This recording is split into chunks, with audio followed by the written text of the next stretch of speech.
রাসূল সাল্লাল্লাহু আলাইহি ওয়াসাল্লাম বলেন, আজকাল সলাতিন, সবচেয়ে ভারী সলাত মুনাফিকের উপরে সলাতুল ফজরে ও সলাতুল ইশায়ে। ফজরের সলাত আর এশার সলাত, এই দুইটি সলাত হচ্ছে মুনাফিকের উপরে সবচেয়ে ভারী সলাত।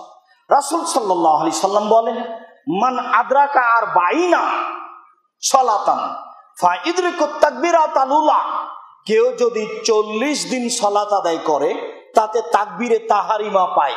কেউ যদি 40 দিন সলাত আদায় করে তাতে সলাত যখন শুরু হয় তখনই উপস্থিত থাকে। ধারাবাহিক 40 দিন যদি প্রথম তাকবীরে উপস্থিত থাকতে পারে তাহলে কোতেবালাহু বারাতানে, তার জন্য 2টি মুক্ত ঘোষণা করা হবে।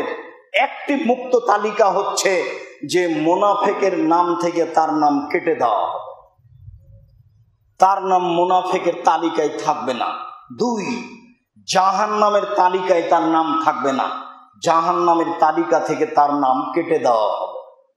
সম্মানিত দিনী ভাই বোন, বলছিলাম মুনাফিকের সালাত, আসরের সালাত দেরি করে আদায় করা মুনাফিকের সালাত। এশার সালাত এবং ফজরের সালাতে উপস্থিত না হওয়া হচ্ছে মুনাফিকি চিহ্ন।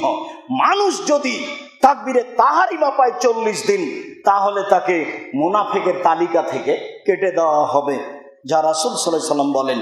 হাদিস বুখারী মুসলিম। সম্মানিত দিনী ভাই বোন, বিষয়টি বিবেচনা করে বিশেষভাবে আসরের সালাতকে নির্ধারিত সময়ে আদায় করার জন্য আমরা অনুরোধ জানাচ্ছি।